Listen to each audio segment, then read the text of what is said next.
Good morning, lovely people.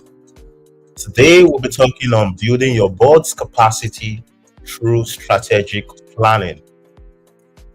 Last week we started by talking about how to build the capacity of your board so that they can be able to support you as regards raising money, so that they can be able to support you to build and grow your organization. And we're able to list 7 clear steps to help you build the capacity of your board.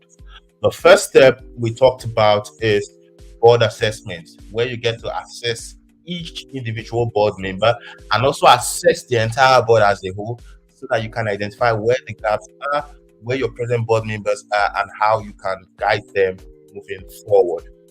And then we moved on to talk about board re-engagement, which is where you get to re-engage old board members who are still valuable, who can support your cause so that they can be able to, pick up responsibilities and begin to support your organization. And next, we went on to talk about how to recruit quality board members to fill up your board if you are seeing any gap within the board that needs to be filled, right? So today we're going to go on to the next step, which is strategic planning. Now you've been able to re-engage your old board members so that they can be able to pick up responsibilities, so that they can be able to recommit to the organization, or you've gone ahead to go recruit new board members. How do you move forward with these people? This is where strategic planning comes in. Strategic planning is really very important for any non-profit organization. And most organizations out there are struggling today because they missed the strategic planning step. Some felt all they had to do was, reach out to some professional out there who would help them create a business plan. Some felt all they had to do was go plan all by themselves and create a plan and then, shove it on the board so that the board can execute on it. By doing this, right, most non-profits have shortchanged themselves, shortchanged their organization, because strategic planning plays a very important role in getting your board members to commit, in getting your board members to support you as regards ensuring the success of the organization. So by creating the plan all by yourself, or by getting a professional to create that plan in isolation without having your board members go through the process, would most likely end up having a plan that is never executed on, or a plan that you have to keep, educating your board members on what the plan is all about and, trying to get them to move along. For you to be able to get your board members to execute with you, for you to be able to get your board members to commit with you, they must plan with you. Even if they do not plan with you, they must be able to review your plan with you. That way they feel an ownership of the organization. That way they feel that their voices are heard. That way they feel like their ideas are all part of the plan. As the saying goes in community development, those who plan together execute together. So strategic planning is really that phase where you get to have everybody come together on a round table so as to plan out the future of the organization, so as to plan out exactly how you want your organization to run, right? How you intend to do it, the resources you need to make that happen. That's really what strategic planning does for you. It helps you really figure out exactly how you want your organization to be and go over the next, say, a year, 2 years, 3 years, depending on how far you're looking to plan. So by missing that step or by not involving your board members, you are actually, shortchanging yourself in the entire process. So what really is strategic planning? Like I said earlier, strategic planning is how you define the future of your organization. Strategic planning is how you intend the organization to run, how you intend to make that happen, the resources, the tools, all that you need to be able to plan it. So that's really the place of strategic planning. And again, if you bring in new board members and then they are old board members, strategic planning is really that blending opportunity where you get to blend both old and new board members, blend both old and new ideas, so that everybody comes into alignment, knowing exactly what the organization is doing and how they can play a role in making that happen. So strategic planning is really very important. And like I would always say, anything you want to do within your organization, please start with a plan and make sure you're planning with those who you're looking to execute with. Whether it's fundraising, whether it's marketing, whether it's partnership, you need to be able to start with a plan. And what strategic planning does for you, it helps you define all that. Usually, when you're engaging your board at the beginning or you're engaging a new board, you get to plan your fundraising, your partnership, your marketing, organizational profile, community profile, your programs. All that has to be defined working with you and your board through the process. So that's really what strategic planning is all about. You defining these various aspects of your organization, how you intend to run it, what has to go into it. That's what strategic planning is all about. And like I said, strategic planning is very important because without that, you really won't have an opportunity where the board has to mix together, or you won't have an opportunity where the board comes into complete alignment, where they understand exactly what you're trying to do, how you're trying to do it. Because if you do that plan in isolation, it means you have cut them off. And one of the changes we see when we go through strategic planning with board members, we see how motivated they are. We see how eager they want to be able to take action. We see how enthusiastic these board members can be when they go through strategic planning. So by missing strategic planning, you're most likely missing that motivation. You're most likely missing that enthusiasm that's necessary for you all to execute forward. And then, of course, strategic planning doesn't end with just you and your board. It could also include the community you serve. It could also include the stakeholders who are within the community you serve, the gatekeepers. By planning with the community and the people you serve, the gatekeepers, the stakeholders, you're tapping into a whole lot of opportunities that you may not know the value when you're strategically planning. But when you begin to execute and then you begin to get the backing of the community, you begin to get the support of stakeholders, you begin to get the support of gatekeepers, that is when you will know the value of involving everyone in the process. Now, what we've seen is most nonprofits only reach out to their community when they're trying to raise money. But that's really wrong, because it's like reaching out to me for the first time, you're asking me about money. But imagine if you use strategic planning to ask for the advice, ask for feedback before you then go ask for money when it comes to fundraising. That way you've already established communication. That way you've already established that you are an organization doing a good work before even going in to ask for money. So strategic planning is really very important on a number of areas, from helping you organize your board, to helping your board find alignment, to providing them motivation and enthusiasm, to providing you all complete clarity, to getting the backing and the support of the community you serve, to being able to even engage stakeholders and gatekeepers who are very important in ensuring you get resources to run the impact you're into. So strategic planning there's no place for it. You can't underestimate it. You have to be able to get your board to a round table to plan. And then, of course, how then do you plan strategically? Like I said, everyone has to be involved, from your board members to your staff to the community you serve to the gatekeepers to stakeholders. Everyone has to be involved. That's how you plan. If you plan in isolation, or you plan just outsourcing that to somebody else, you're most likely not going to get the best of your planning, right? And also, you may need a facilitator to help you plan, because if it's just you and your board, you're most likely going to limit the ideas to what you all already have, right? But if you have a facilitator coming who's able to see outside the box, they can really help you and your board plan, so that you're really identifying what's really important. Because we've seen that some of the programs you all execute on are programs that are more like a scratch on the back on the problem. They are not really solving the problem. Sometimes they tend to solve the symptoms, right? It's just, for example, someone may have, some sort of cancer, and because of that, they're having this frequent headache. And the next thing you see is people trying to solve the headache rather than the cancer who caused the headache in the first place. So by having a facilitator come into that, it can help you point out that you shouldn't be solving the symptoms, but you should be looking at the roots of the problem, because it's very easy to get carried away, right? And then you begin to solve all these different problems while the root of the problem still exists. So having a facilitator helps you really point out what is important, how do we move forward, so that you are really creating impact and not just massaging the problem, thinking you're creating impact. So how you plan is as important as the plan itself. Being able to plan collectively, involving everyone, right? Being able to get the facilitators to support you so you all can see the best of ideas. is as important as what you plan itself. Because if you have a very good plan that everybody isn't buying into it, of course, it's as worse as not having any plan at all. So, how you plan is really very important. Next, let's go into what are the components of a strategic plan. The components of a strategic plan may vary, right?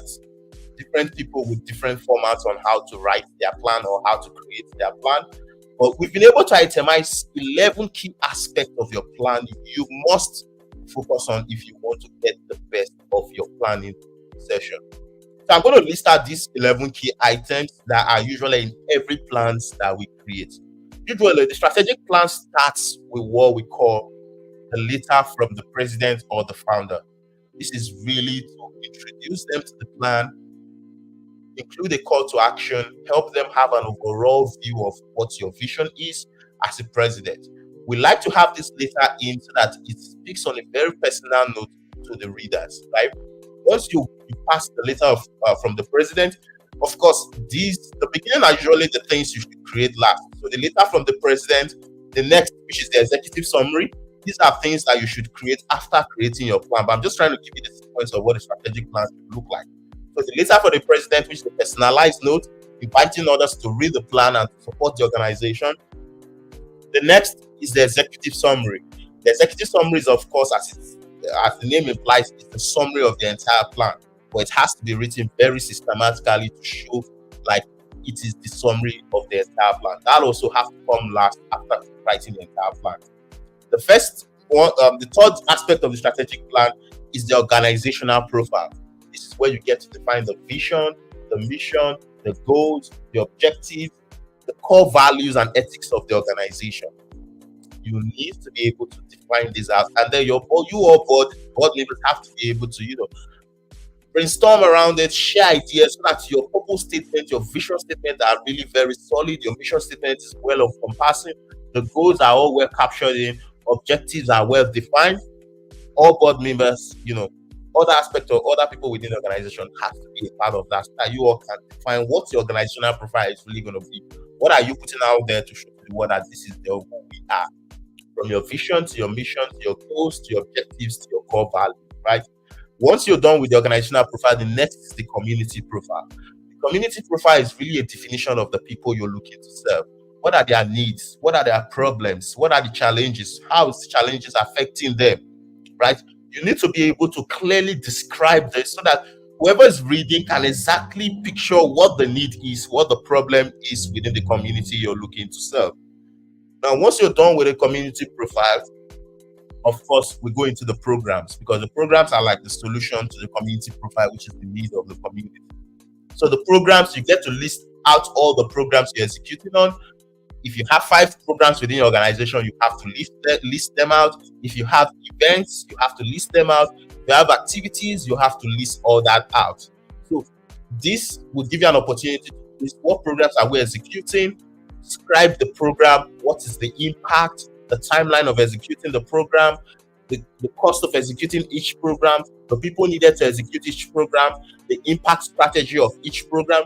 You need to be able clearly to define each of these so as to make sure you are having a complete program that can provide complete impact to the people you serve. So programs is really where you get to develop your programs, because what we have around is most programs are not properly developed. Just because it's an exciting idea doesn't mean it's a well-developed program.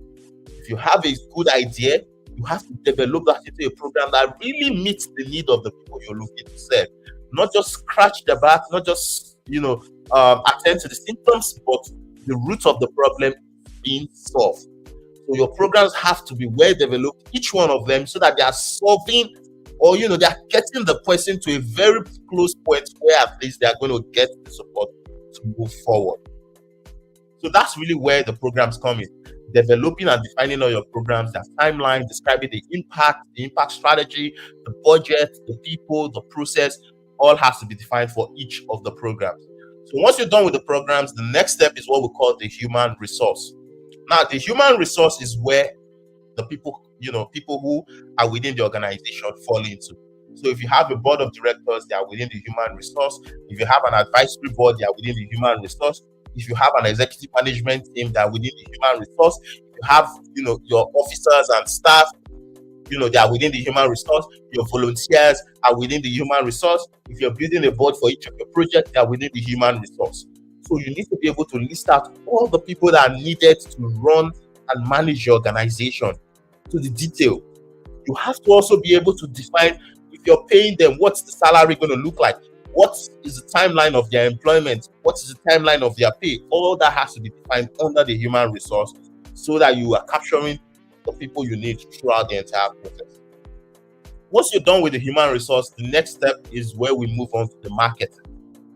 How do you intend to market your organization? How do you intend to market your programs? What has to go into your marketing, from your introductory marketing to your program marketing? All that has to be defined when it comes to the marketing, right? Once we're done with the marketing, we head on to partnerships. Who are the brands? Who are the organization? Who are the people you need to partner with to ensure the success of your organization? All that has to be defined, right? You need to be able to identify, we need to partner with the community, we need to partner with the local representative, whoever that you have to partner with. Make sure they are well listed in your strategic plan. Next is the fundraising part of it. How do you all intend to raise money for this organization? What are the ways open for the organization to raise money? Is it grants, is it individual donations, is it major gifts, is it corporate funding? You all has to list out those areas you intend to make money and how you intend to make money out, and even a step-by-step process to execute each of the strategies you've listed out. That's how intricate fundraising planning is. You also need to be able to define what's the budget to execute each of these strategies, because fundraising is going to cost you. Grant writing may cost you, individual donations may cost you, corporate funding may cost you. You need to be able to itemize what money or resources has to go into this to help us reach our fundraising goal. So once you're done with fundraising planning, the next step is resource or tool creation planning. So there are resources, there are tools, there are infrastructures that you are going to need to execute your programs, run your organization, and raise money. Website, social media handles, crowdfunding pages, CRM, project management tools, brochures, employee handbook, volunteer handbook, board manual, board recruitment pack. These are tools that you may need at any point of the time as you run your organization, as you execute your programs, as you raise money. You need to be able to be creating these tools so that they are available for you when you start executing, right? You don't want to be executing and having to go back to start creating things you need. Once you're done with resource or tool creation planning, the next step is what we call the action planning. Action planning is where you then begin to list out the step-by-step process you intend to use in executing your plan. So, for example, you've listed all the group programs, you listed all the activities, the events. How do you intend to execute?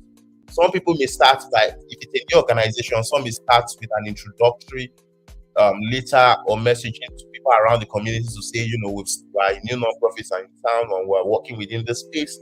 Some may begin to build partnerships. Some that needs resource persons to execute their programs may begin to go out there to bring in these resource persons. Some may go out there to execute their signature program. But you want to list exactly the step-by-step process that's going to help you execute this plan, because that's where you and your board members are going to be picking up responsibilities from. That's where you all are going to be inaugurating committees from, so that you can begin to execute that action plan that has been created from the strategic plan. So once you've been able to list out the action plan in the step-by-step process to execute the plan, the next step is budgeting.